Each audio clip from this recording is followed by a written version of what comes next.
이것이 복음이다. 보라 구원과 교회 생활이다. 누가복음 19장 10절 말씀입니다. 인자가 온 것은 잃어버린 자를 찾아 구원하려 함이니라.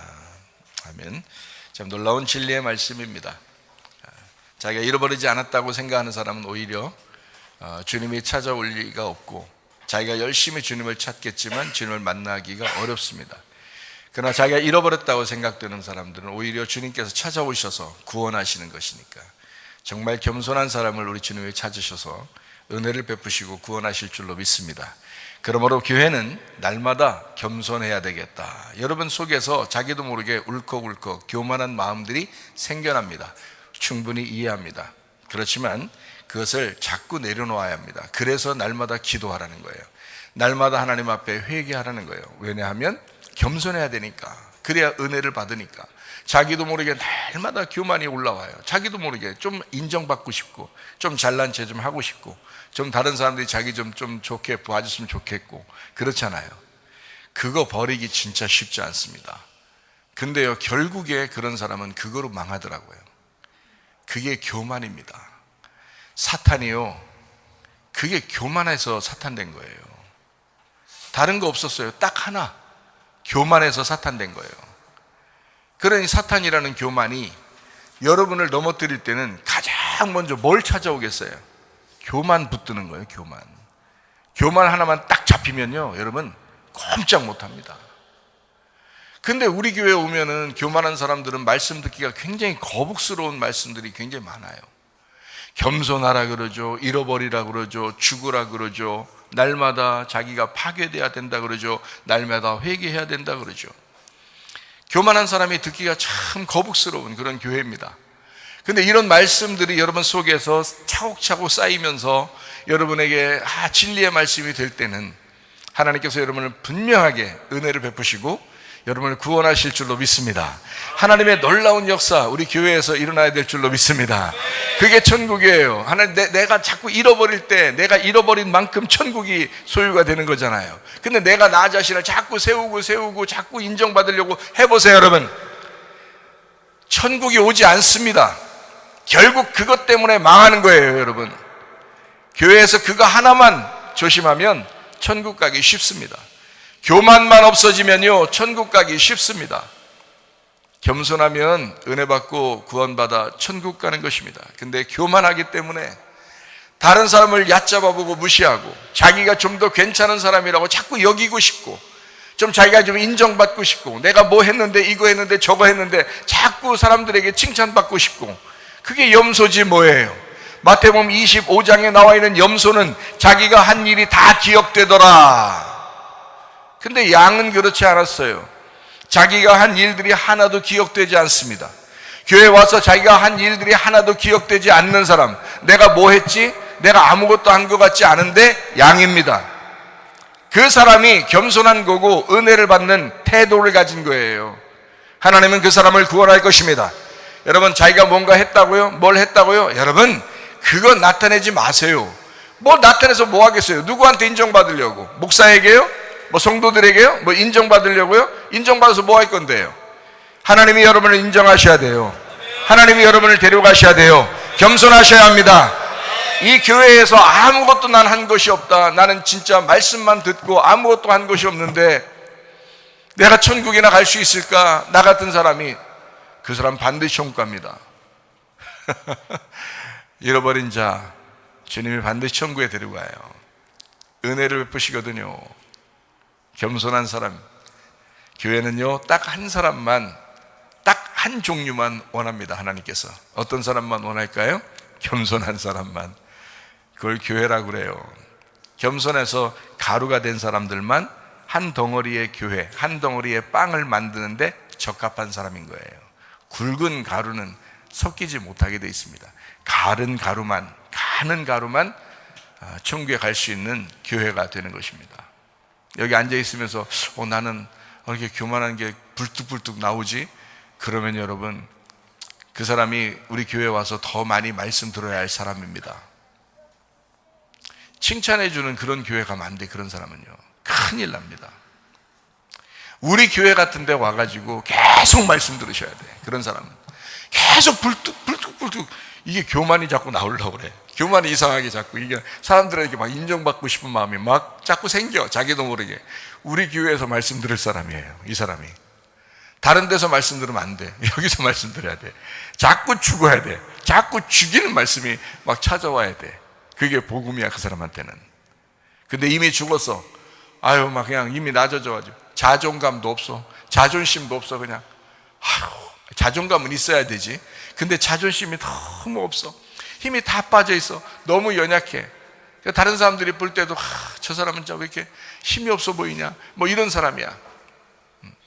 예를 들어서 성경적으로 말하면 뭐 병이 들었어, 질병이 있어, 마음이 너무 괴로운 사람이야, 슬픔이 있어, 염려가 있어, 근심이 있어, 귀신 들린 것 같아, 무덤에서 막 빠져 들어가서 무덤 안에서 사는 것 같아, 자기 과거에 매여서 막 괴로워하는 사람 같아. 자기가 그런 것 같아.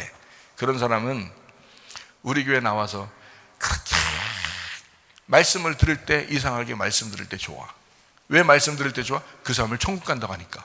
그 사람들이 천국 간다, 그 사람들은 분명히 천국 간다고 자꾸 얘기해 주니까 그 너무너무 기분 좋은 거야.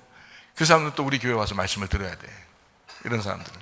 그래서 여기 와서 위로받는 거야. 자, 예수님은 그런 사람들을 엄청 위로하고 싶겠죠. 잃어버린 자를 엄청 위로하고 싶겠죠. 너 구원받을 거야, 너 내가 찾아갈 거야, 너 구원해서 천국 데려갈 거야. 엄청 위로받겠죠. 근데 막 교만하죠. 잘난 체 하려고 그러죠. 말씀 들을 때 그냥 확 깎아버립니다, 그 사람들은. 말씀 들을 때 이상하게 부담스럽고 고개도 못 들겠고 막 이래. 그러니까 우리 교회에서 더 말씀 들어야 돼, 그런 사람들은. 그래서 어느 날 말씀 듣고 자기가 확 낮아졌어요. 그래서 고개를 들고 싶지 않은데 말씀 들을 때 위로가 돼서 이상하게 고개가 들려. 고개가 들고 싶어져. 위로가 돼. 너 천국 갈 거야, 너 겸손해, 너 은혜 받을 거야, 너무너무 기분 좋아. 그래, 주님밖에 없어, 나는 주님밖에 없어. 이상하게 고개를 자꾸 자기는 숙이고 싶은데 이상하게 자꾸 고개가 들어. 그래서 말씀을 귀로 듣는 게 아니라 눈으로 듣게 돼. 야, 그게 진짜 교회 아니에요? 그게 진짜 말씀 아니에요? 그게? 네. 교만한 사람을 낮추는 게 진짜 말씀이요, 겸손한 사람을 위로하는 게 진짜 말씀이요. 이해가 되겠습니까? 겸손해서 은혜 받아 천국 가는 여러분 되시기를 바랍니다. 이사야 53장 5절 말씀입니다. 그가 찔림 우리의 허물 때문이요, 그가 상함은 우리의 죄악 때문이라. 그가 징계를 받음으로 우리가 평화를 누리게 되었고, 그가 채찍에 맞음으로 우리가 나음을 받게 되었도다. 복음입니다. 고린도서 6장 2절 말씀입니다. 보라, 지금이라. 은혜 받는 것도 구원받는 것도 지금이라. 과거에 어떻게 했는지, 내가 어떤 사람이었는지 별로 중요한 거 아닙니다. 지금 나는 어떤 사람이냐, 지금 나는 겸손하냐, 지금 나는 은혜 받을 만하냐, 지금 나는 구원받을 만하냐. 그게 가장 중요한 거 아닙니까? 우리 날마다 죽는다는데, 날마다 회개한다는데, 날마다 은혜를 구한다는데, 날마다 겸손하다는데, 그게 성경이죠. 그게 성경이죠. 지금 그런 사람 된다. 저도 말씀을 증거하면서요, 저도 지금 그렇게 하려고. 예전에 목사님 어떻게 회개했대, 뭐 어떻게 살았대, 중요한 거 아니에요. 지금 나는 어떠하냐, 지금 나는 회개하고 있느냐, 지금 나는 죽고 있느냐, 지금 나는 겸손하냐, 지금 나는 이 말씀이 나에게 말씀하는 것이냐. 이렇게 말씀을 들으면서 또 여러분에게 말씀을 증거하는 것입니다. 얼마나 감사합니까? 우리 누가복음을 우리가 공부를 하고 있습니다. 누가복음을 우리가 계속 이야기 나누고 있는데요, 누가복음 특별히 이방인을 위해서 쓴 것이기 때문에 여러분과 저에게 아주 중요하고 마음에 와닿는 그런 말씀들입니다. 예. 누가복음이요, 누가복음 1장에는 데오빌로 각하에게 썼습니다. 하나님의 사랑받는 자, 또 하나님을 사랑하는 자에게 성경책을 썼다. 누가복음입니다. 2장은 예수님 탄생, 베들레헴에서 태어나셨다. 떡집입니다. 빵집입니다. 그리고 구유에서 태어나셨다. 짐승들의 먹잇감을 위해서 주님이 오셨다. 그리고 목자, 선한 목자로 오신 예수님, 그래서 목자로 오셨다라는 그런 내용. 그래서 목자들이 이제 주님 나심을 축하하는 그런 장면들이 누가복음 2장에 나와 있죠. 누가복음 3장에는 요한의 침례가 있고 예수님의 침례가 있습니다. 요한의 침례는 물 침례고요, 예수님의 침례는 불 침례, 성령 침례입니다. 이 두 가지가 같이 동시에 일어나는 거예요. 하나는 불 침례예요. 이 불 침례는 우리를 태워버리는 겁니다. 심판하는 거예요. 예수님을 만나면 우리가 심판받아요. 그러니까 심판받는 것도 예수님 만나는 거예요. 그리고 성령의 침례, 알곡을 모아서 곳간에 드리는 그 성령의 침례도 예수님 만난 거예요. 그러니까 여러분 마음속에 두 가지가, 예수님 만나면 두 가지 일을 하는데, 하나는 나를 심판하는 것, 하나는 나를 구원하시는 거예요. 그것이 예수님 만나면 이루어진 겁니다. 요한이 구원할 수 있어요, 없어요? 요한이 구원할 수 없습니다. 요한은 물침례만 하는 거예요. 예수님이 그렇게 침례를 하시러 오시는 분이다라는 걸 알려주러 그림자로 온 사람이 요한의 침례예요. 그건 물침례밖에 못하는 거예요. 우리가 그 침례 받고 세례 받고 하는 거 다 물로 하잖아요. 교회 가면, 그죠? 물로 다 하잖아요. 그게 다 뭐예요? 그걸 통해서 구원받아요? 제 침례 받고 세례 받은 사람 중에서 경거망동하고 아무렇게나 사는 사람 제가 많이 봤습니다. 뭐 침례 받으면 뭐 자기가 완전히 죽는다면서요. 근데 왜 안 죽어요? 다 죽는다고 자기가 고백하고 침례를 받는 건데요. 근데 안 하더라고요. 왜 그래요? 왜 안 할까요? 날마다 침례가 있어야 되기 때문에 그런 거예요. 날마다 침례가 있어야 돼요. 그러니까 물침례는 그림자예요. 그걸 통해서 구원받은 게 아니야. 구원받은 사람이 자기가 구원받았음을 표시하는 거예요. 결혼식 안 해도 둘이 사랑하면서 아기 낳고 살 수 있죠. 가정을 이루고 살 수 있습니다. 그 가정이, 옛날에 무슨 뭐 결혼식이 있었겠습니까? 결혼식 없이 사는 사람들 되게 많았죠, 옛날에는. 그런데 결혼식이라는 걸 왜 해요? 우리가 둘이 사랑합니다라는 걸 다른 사람에게 보여주려고 결혼식을 하는 거거든요. 그렇잖아요. 물침례가 그런 겁니다. 그러니까 겉으로 보여주는 거예요. 내가 주님을 사랑합니다. 내가 주님 안에서 죽었습니다. 나 좀 지켜봐 주세요 라고 해서 물침례를 하는 거거든요. 그게 구원은 아니에요. 구원 받았으니까 표시를, 의식을 하는 거죠. 그런데 진짜는 뭐냐면 불침례와 성령 침례예요. 진짜 침례는 진짜 주님을 만나셔야 돼요. 불침례를 통해서 심판받으셔야 돼요. 회개하셔야 돼요. 그리고 성령 침례를 받아서 성령으로 사셔야 돼요. 이게 예수님 만난 사람들이에요. 그러니까 물침례 받았다고 다 된 것이 아니라 불침례, 성령 침례를 받으셔야 된다. 그러므로 여러분과 저는 누구 만나 살아야 된다? 요한을 만나는 게 아니라 예수 만나서 살아야 합니다. 예수님 만나야 진짜 구원이라는 거예요. 목사 만나서 진짜 구원해? 아니, 목사도 물침례밖에 못 줘요. 목사가 뭐 불침례, 성령 침례를 목사가 주는 게 아니에요. 말씀이 주는 거지. 말씀이신 예수님이 불침례 하시는 거고, 말씀이신 예수님이 성령 침례 하시는 거예요. 목사 만나서 구원받는 게 아닙니다. 도움은 될 수 있겠죠. 안내해 드릴 수는 있죠. 그러나 내가 예수는 아니란 말이에요. 예수님이 불침례, 성령 침례를 주시는 분이시다라는 누가복음 3장의 내용입니다. 누가복음 4장에는요, 시험 받으신 예수님, 세 가지 시험이죠. 육신의 정욕, 안목의 정욕, 이생의 자랑을 이기신 주님, 먹음직 보암직 탐스럽게 하는 선악과의 문제부터 지금까지 있었던 모든 것을 해결하신 주님이시다라는 것이 시험 받으신 예수님, 그리고 귀신 쫓고 병 고치십니다. 누가복음 1장, 2장, 3장까지는요 예수님이 귀신 쫓고 병 고치지 않습니다. 왜 그럴까요?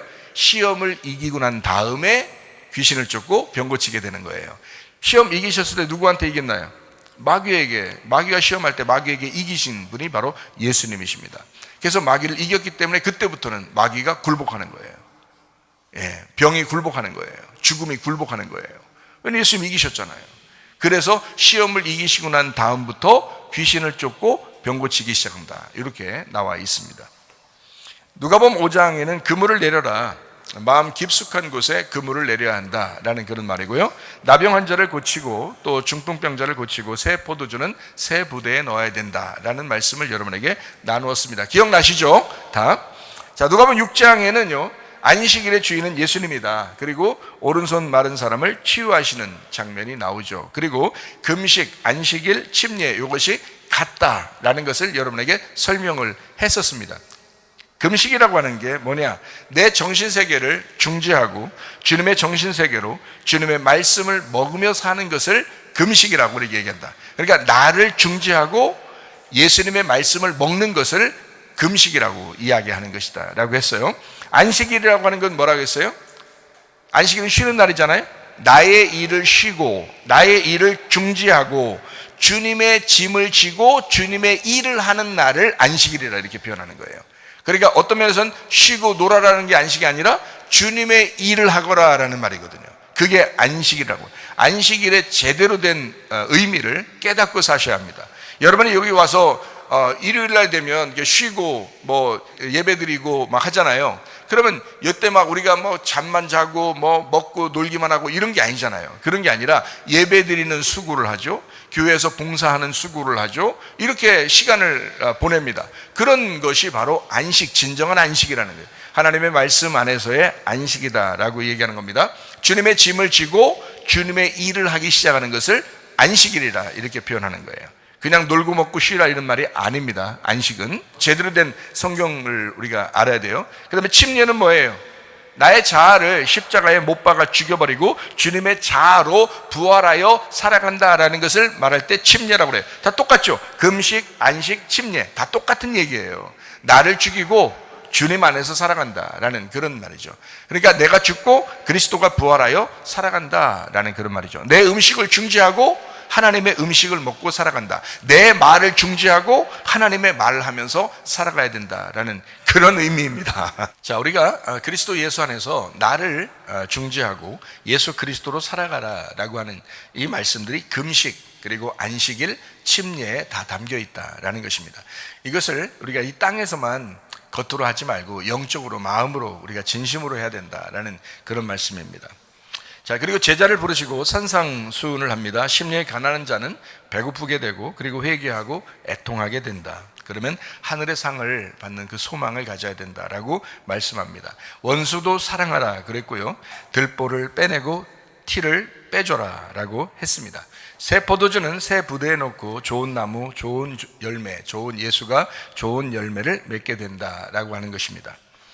입뺨을 대면 젖뺨도, 그리고 겉옷을 달면 속옷도 그렇게 줘라, 다 줘라 그런 말이고요. 모래 위에 세운 집이 있다. 그리고 반석 위에 세운 집이 있다. 반석 위에 세운 집은 무너지지 않는다. 모래 위에 세운 집은 내가 세운 거고요. 반석 위에 세운 집은 예수님이 세운 것입니다. 그러니까 나의 믿음이 있는 것이고 예수님의 믿음이 있는 것입니다. 그러니까 나의 믿음으로 계속 갈 수는 없어요. 예수님의 믿음으로 승리하셔야 합니다. 그래야 천국의 사람이 됩니다. 누가복음 7장에는요 백부장의 종을 고치고 나인성 과부의 아들을 살려줍니다. 그리고 한 여자가 예수님께 향유를 붓습니다. 이것이 7장의 내용입니다. 누가복음 8장을 우리는 많이 이야기했죠. 오랫동안 누가복음 8장을 우리가 나누었습니다. 그 지난 말씀들을 듣다 보면 참 은혜스럽습니다. 그 말씀들이요, 네 가지 땅에 떨어진 씨를 이야기했습니다. 네 가지 땅은 길가밭, 그리고 돌짝밭, 가시밭, 그리고 좋은 밭, 이렇게 네 가지 땅이 있다 했습니다. 씨가 열매를 맺는 곳은 좋은 밭에서만 열매를 맺는다 하는 거죠. 그러니까 앞에 있는 과정들이 얼마나 참 어렵고 길겠어요. 그 과정들이 길어도 이 과정이 다 지나가야, 그래야 좋은 밭에서 좋은 열매를 맺을 수가 있다. 여러분은 지금 어느 단계입니까? 좋은 밭에서 무조건 좋은 열매만 맺는 것 같아요? 아니면 계속 여러분 지금도 지워나가야 할 그런 것들이 많이 있습니까? 여러분 마음속에 자꾸 지워나가야 할 그 세 가지 밭, 이것을 자꾸 지워나가야, 그것을 없애버려야 좋은 밭에서 열매를 맺게 되는 것입니다. 우리는 날마다 좋은 밭 되기 위해서 우리가 한 걸음씩 나가야 되겠구나. 내가 애굽에 있었는데 광야로 가고, 광야에 있었는데 가나안 땅으로 들어가야 되겠구나. 가나안 땅에 들어갔는데 우리가 본토를 점령해서 정복해야 되겠구나 라고 계속해서 앞으로 나가는 양들이 되어야 합니다. 염소는요 뒤를 돌아보는 자예요. 그러나 양은 계속 앞을 보면서 전진해 나가는 사람입니다. 이제까지 내가 이런 신앙 갔으면 됐지라는 게 아니고, 그래 오늘보다 내일이 더 믿음이 더 좋아야 되겠다. 내가 더 성장하는 믿음을 가져야 되겠다. 오늘보다 내가 어제보다 오늘보다 내일이 더 성장하는 믿음을 가져야 되겠다라고, 그런 믿음을 소유하는 사람들 하나님이 기뻐하실 줄로 믿습니다. 자, 그리고 등불은 등경 위에 둬야 된다라고 했고요. 예수님의 어머니와 동생들 말씀을 듣고 순종하는 자들이 주님의 형제요 자매요 가족이다라고 말씀을 합니다. 바람과 물결을 잠잠케 하시고 귀신 들린 자를 고쳐주는 장면을 여러분에게 많이 이야기했죠. 왜냐하면 무덤 안에 가두어져서 살아가는 사람이 있었다. 그 사람은 영적인 거지와 같다. 그래서 오히려 예수님은 그 사람을 찾아가서 구원했다. 사람들은 생각할 때 저 귀신 들린 자는 나쁜 사람이야, 그리고 우리는 좀 더 괜찮은 사람인 줄 몰라 라고 생각했을지 모르겠습니다. 그렇지만 주님은 그 귀신 들린 자 한 사람을 찾아가시기 위해서 갈릴리 바다를 건너고 갈릴리 호수를 건너서 그 귀신 들린 자를 찾아 구원하시는 하나님의 놀라운 역사, 그 자비하심, 주님의 긍휼하심이 거기서 이제 빛이 난 거죠. 여전히 우리들도 무덤에 가두어져서 살아가는 그런 사람들인지도 모릅니다. 왜냐하면 우리는 과거에 매여 있잖아요. 우리는 자꾸 과거의 어떤 것에 대해서 자꾸 생각하게 되고 자꾸 이제 괴로워하고 염려하고 근심하고 뭐 이런 사람들이잖아요. 그 어떤 사람이 여러분이 그런 사람들이 그것 때문에 괴로워하고 있다면 무덤 안에 있는 사람입니다. 주님이 찾아가실 것입니다. 그것 때문에 괴로워하고 있다면, 그것 때문에 너무 슬퍼하고 있다면 그러면 주님이 찾아가실 것입니다. 그러나 주님께서는 계속 그 안에 살기를 원하지 않으시고 나와서 정상적으로 온전한 사람 되기를 주님은 바라신다는 거죠. 여러분도 주님 만나서 온전한 사람 되기를 바랍니다. 모든 슬픔과 괴로움, 염려, 근심을 다 떨쳐버리고 그런 무덤 안에 가둬놓고 여러분은 탈출해야죠. 거기서 나와야죠. 애굽에서 탈출해서 광야로 가야 되고 광야에서 탈출해서 가나안 땅으로 들어가야 되죠. 우리가 뜰에서 탈출해서 성소로 들어가고 성소에서 탈출하여 지성소까지 들어가 주님을 만나야죠. 주님의 법궤로 주님을 만나야죠. 그러니까 우리는 계속해서 올라가는 신앙생활을 해야 된다, 그런 말입니다. 자, 야이로의 딸 그리고 예수의 옷에 손을 댄 여자도 누가복음 8장에 나와 있습니다. 참 놀랍죠. 예수의 그 옷자락에 손을 댄 여자, 그것은 주님의 통치라고 그랬죠. 그 옷단, 그 옷자락이에요. 그것은 하나님의 통치를 의미합니다. 그 하나님의 아름다움을 얘기합니다. 하나님의 다스림을 얘기합니다. 여러분, 우리가 우리 힘으로 살려고 하는 때가 너무나 많지 않습니까? 살아가다 보면 우리가 우리 힘으로 살아가려고 너무 많이 하잖아요. 자기 힘으로, 자기 의지로, 자기 생각으로, 자기 말로, 자기 행동으로 살아가려고 많이 한단 말이에요. 그러나 주님은 어떤 여자를 바라보셔요? 자기의 옷단에 손을 대는 여자. 다시 말하면 주님의 통치를 기다리는 여자, 주님의 다스림에 복종하는 여자. 주여, 주님의 다스림, 우리 가정에 주님의 통치가 필요합니다. 하나님, 내 마음에 주님의 다스림이 필요합니다. 주여, 나를 정복하시고 다스려 주시옵소서. 그렇게 고백할 수 있는 그 여자 한 사람을 주님은 찾으십니다. 그 여자가 손을 댔는데 그냥 갈 수도 있었잖아요. 근데 예수님이 찾아요. 찾아서 그 여자 입으로 고백받기를 원해요. 누가 내 옷에 손을 대었느냐? 주님, 제가 그랬습니다. 그 고백받기를 원하시는 주님, 그리고 그 여자에게 너 평안히 가라. 너는 구원받았다. 너는 평안히 가라. 이렇게 말하잖아요. 주님의 통치를 받으려고 하는 자들, 주님의 다스림을 받으려고 하는 자들. 자, 어떤 사람이에요? 옷단이니까 옷의 밑에 있다고 그랬죠. 그러니까 옷의 밑에 있는 그것을 만지려면 어떻게 뻣뻣하게 서서 만질 수 있다? 안 된다. 안 된다. 어떻게 만져야 된다? 엎드려서 만져야 된다. 엎드려서 만지는 자. 여러분, 교회 와서 예배 드리는데 예수님께서 우리를 형제요, 또는 우리를 친구요, 나의 친구요, 그러니까 막 친구 뭐 어쩌고, 뭐 형 어쩌고 이러면서 뭐 예수 형 뭐 어쩌고 이러면서 막 그냥 까불고 막 덤비고 이렇게 예수님한테 할 수 있습니까? 아니에요. 예수님은 여전히 우리의 하나님이시고 두렵고 떨리는 마음으로 예배를 드려야 하는, 우리는 예배를 드려야 하고 예수님은 예배를 받으셔야 하는 그런 하나님이시란 말이에요. 놀라운 하나님, 우리를 위해서 목숨을 버리신 신랑 되신 예수님, 그 신랑은 우리를 위해서 목숨을 버렸기 때문에 너는 나의 심장이야, 나는 너를 사랑할 수밖에 없어, 너 없이 내가 살 수가 없어라고 주님 우리에게 고백하지만 우리는 그 주님에게 뭐라고 고백해요? 그래요? 나 없이 살 수 없다고? 그러니 내가 좀 까불어 볼게요. 나 뭐 이거 안 해주면 나 가만히 있을 거야 뭐 어쩌고, 이런 거 아니잖아요. 그분은 나를 위해서 목숨을 버렸어요. 그러니 나도 그분을 위해서 존경하고 사랑하고 그분을 따라가는 것은 당연한 것이 아니냐라는 겁니다. 그런 마음을 가진 사람들이 교회에 온 거예요. 주님의 옷단에 손을 대는 여자, 그 겸손한 사람, 엎드려 경배하는 그 여자, 이 여자를 주님은 찾으시고 구원하시고 평안히 가라고 말씀하는 겁니다. 야이로는 또 어땠나요? 야이로도 또 엎드려 경배합니다. 자기 딸을 구원해달라고 그렇게 엎드려 경배합니다. 그런 사람의 그 가정에 주님은 찾아가 그 딸을 살려주십니다. 달리다굼, 소녀야 일어나라. 여러분, 우리가 계속 엎드려 있으라고 주님은 말하는 것이 아닙니다. 엎드려 있으면 소녀야 일어나라. 너 나를 경배하고 있느냐? 소녀야 일어나라. 이제 너도 일어날 때가 되었다. 믿음이 성장하시기를 바랍니다. 믿음 안에서 깨어 일어나시기를 바랍니다. 누가복음 9장에는 하나님 나라에 대한 이야기를 쭉 하고 있습니다. 그래서 누가복음 9장을 우리가 보면서 하나님의 나라를 우리가 좀 배우려고 생각을 하고 있습니다. 하나님의 나라, 야, 하나님의 나라가 어떤가, 이거를 좀 배웠으면 좋겠다는 것입니다. 누가복음 19장 10절 말씀입니다. 인자가 온 것은 잃어버린 자를 찾아 구원하려 함이니라. 그 인자가요, 그 인자가 예수님이에요. 그 예수님이 천국이에요. 그분이 하나님이십니다. 하나님 나라. 누가복음 9장 13절 말씀입니다. 예수께서 이르시되 너희가 먹을 것을 주라 하시니 여짜오되 우리에게 떡 5개와 물고기 2마리밖에 없으니 이 모든 사람을 위하여 먹을 것을 사지 아니하고서는 할 수 없사옵나이다. 이랬습니다. 너희가 먹을 것을 줘라. 그랬더니 떡 5개, 빵 5개죠. 빵 5개와 물고기 2마리밖에 없습니다 라고 했습니다. 자, 빵 5개와 물고기 2마리를 여러분 합쳐봐요. 몇 개예요? 합치면 몇 개예요? 7개죠? 네, 7. 7은 성경에서 안식일의 주인은 누구예요?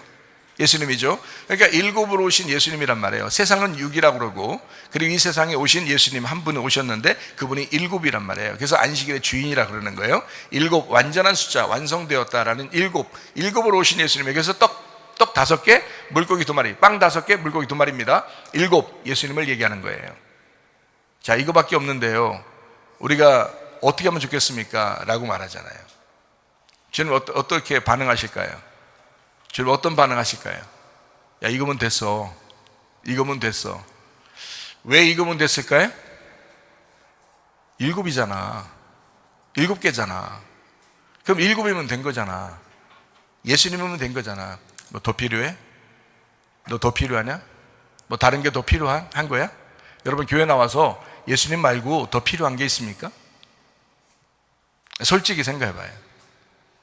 남편이, 우리 아버지가 모든 걸 가지고 있으신 분이면, 내가 그의 아내고 내가 그의 아들이면 뭐 필요한 게 뭐 있어요? 더? 아버지 말고, 남편 말고 더 필요한 게 있을까요? 필요한 게 없죠. 근데 여러분이 왜 다른 걸 더 필요로 합니까? 예수님이 다 갖고 있는 것 같지 않은 거야. 하나님이 다 갖고 있는 것 같지가 않은 거야. 그리고 자기한테는 조금 줄 것 같은 거야. 그러니까 늘 부족한 거예요. 예수님 한 분으로 만족을 못 하겠는 거예요. 하나님 한 분으로 만족 못 하겠는 거예요. 그분이 다 갖고 있는 것 같지 않은 거예요. 세상 돌아가는 걸 보니까 이상하게 막 다 거꾸로 돌아가는 것 같은 거예요. 그래서 부족한 것 같으니까 그분이 있어도, 있는다는 걸 알아도 교회에 나와서만 듣는 얘기고, 자기가 살아가는 동안에는 예수님 한 분으로 만족 못 하겠는 거예요. 다른 게 더 필요한 거예요. 여러분, 그렇지 않습니까? 사람들이 그런 생각 가지고 살잖아요. 근데 예수님 뭐라 그래요? 빵 5개하고 물고기 2마리 있는데요, 우리가 더 막 사야 되고 이거 더 준비해야 되지 않습니까? 예수님 뭐라 그래요? 야, 이거면 됐어. 이거면 된 거야. 더 뭐가 필요한데? 뭐가 더 필요한데? 나 말고 너희들이 뭐가 더 필요한데? 라고 주님 말씀하시는 거 아닙니까? 생각해 보세요. 내가 있으면 되잖아. 자, 아내에게 신랑 있으면 된 거잖아요. 아들에게 아버지 있으면 된 거잖아요. 좋은 아버지, 좋은 신랑. 그러면 된 거잖아요. 우리에게 뭐가 필요합니까? 여러분, 교회 나왔습니다. 우리는 누구에게 예배 드리러 온 거예요? 예수님에게. 그러면 예수님 있으면 된 거잖아요. 예수님 만나면 되는 거잖아요. 근데 예수님 만나도 뭔가 다른 게 더 필요할 것 같아요. 참 희한하죠. 예수님 만나라고 해도 다른 게 더 필요할 것 같은 거야. 여러분, 그거 다 잃어버립니다. 그거 다 잃어버려야 예수님 만납니다. 여러분, 다 잃어버려 봐야 예수님 만나요. 제가 잃어버려 봐서 아는데요, 다 뺏을 때까지, 다 잃어버릴 때까지 하나님이 뺏어버리면요, 그때 주님 만납니다. 뭐하러 그렇게 살아요? 예수 한 번으로 만족하다고, 예수님이 뭐 줘도, 예수님 한 번 만족하다고, 또 하나님이 뭐 이거 줘도 내가 하나님 한 번으로 만족하다고 그렇게 얘기하면 얼마나 좋아요. 그럼 하나님 안 줄 것 같아서 그런 거죠.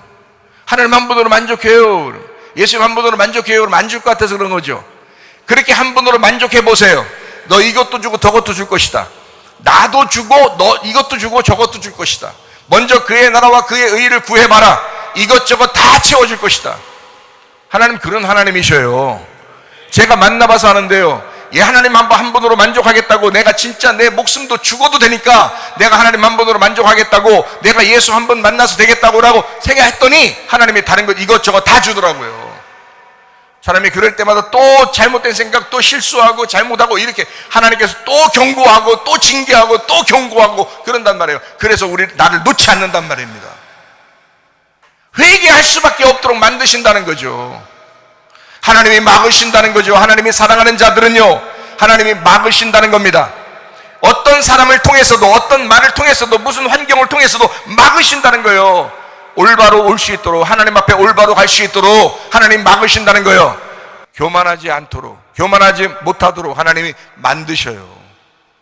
여러분, 하나님 한 분으로 만족하십니까? 예수 한 분으로 만족할 수 있습니까? 여러분, 예수 한 분으로 만족하다가 주님 만나시기를 바랍니다. 하나님 한 분으로 먼저 그 나라와 그의 의를 구하고, 하나님 한 분으로 만족합니다, 내가 예수 한 분으로 만족합니다 했더니 다른 걸 다 주더라면 얼마나 좋아요. 얼마나 감사한 일입니까? 그렇게 하려고 교회 나온 거 아닙니까? 그러려고 말씀 듣는 거 아니에요? 진짜 그러려고 우리 교회 나오는 거 아니에요? 말씀 듣고 다른 거 더 받으려고 교회 나오시는 거예요? 예수 받으려고 나오신 거 아니에요, 여러분? 예수 한 분으로 만족하려고, 예수 좀 받고 싶어서 나온 거 아닙니까?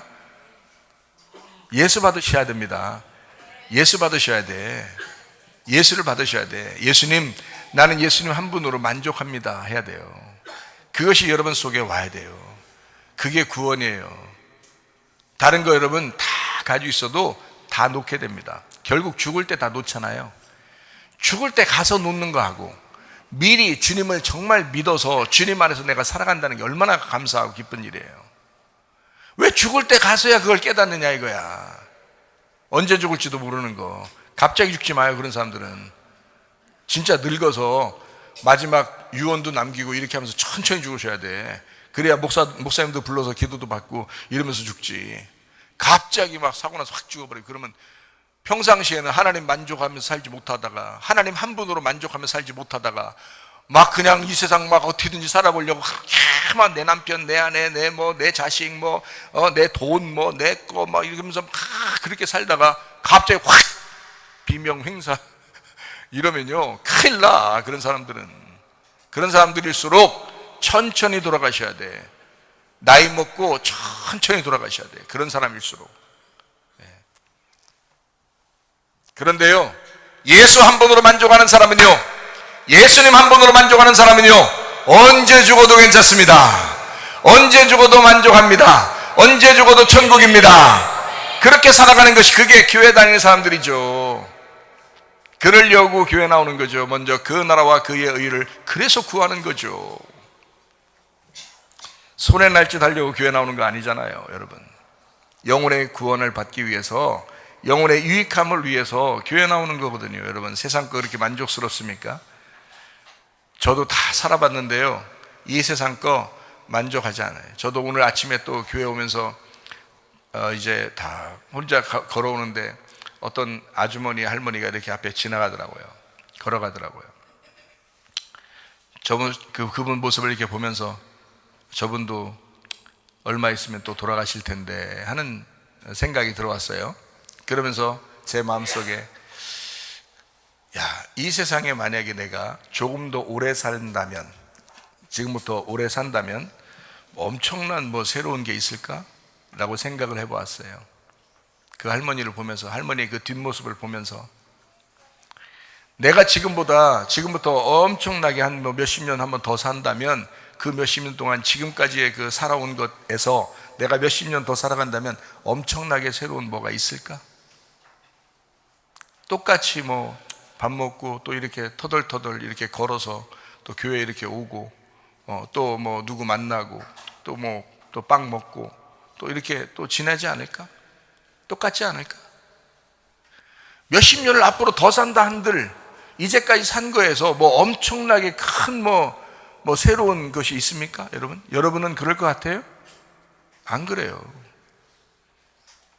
그런다면, 어차피 이렇게 똑같이 살아갈 거라면 언제 죽어도 똑같겠다.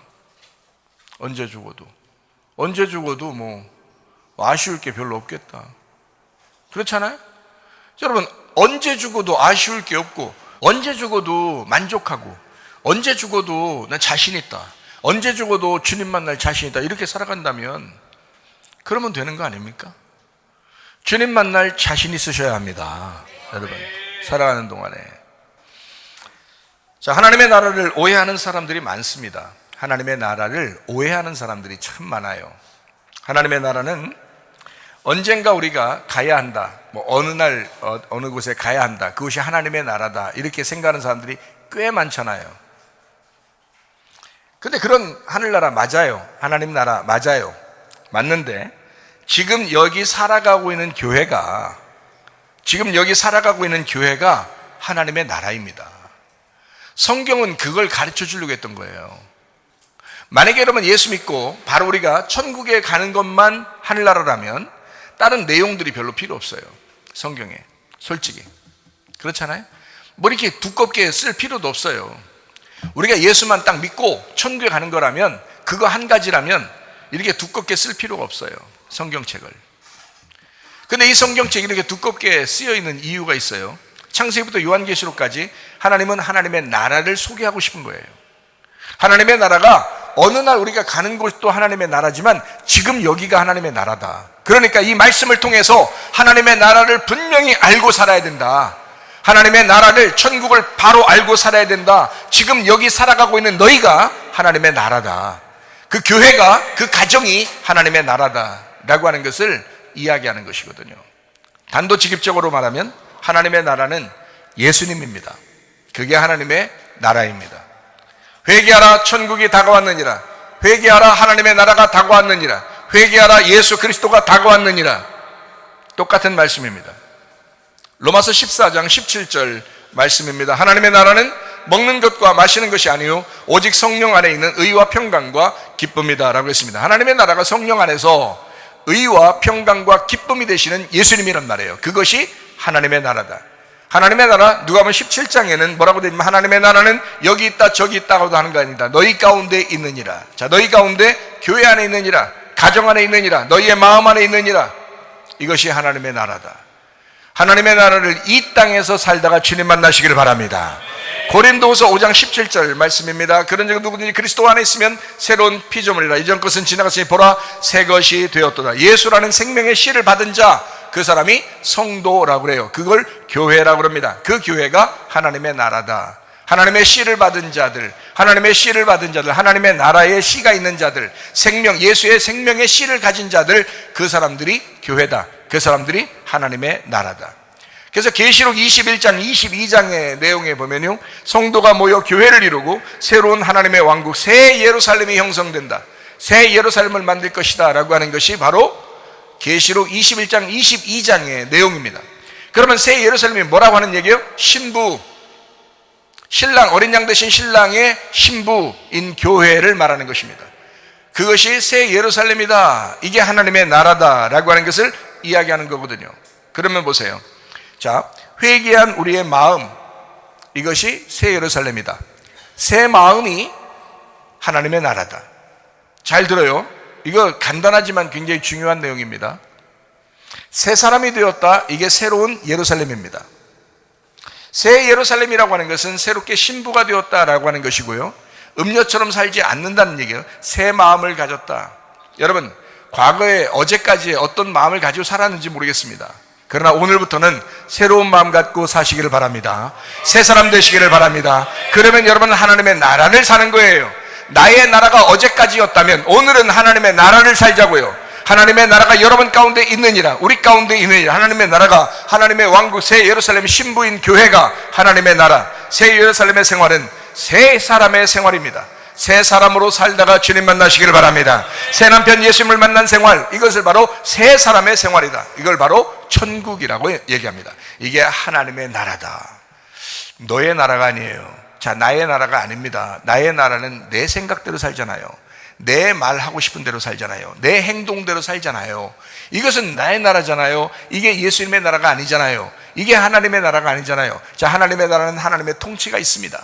하나님의 왕이십니다. 하나님이 다스리는 것이 되어야 합니다.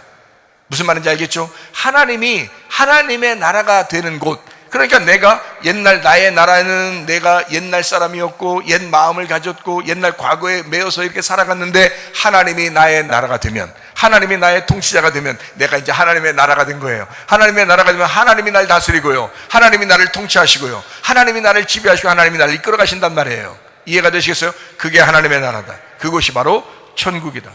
우리들의 교회가 그런 교회 되기를 축원합니다.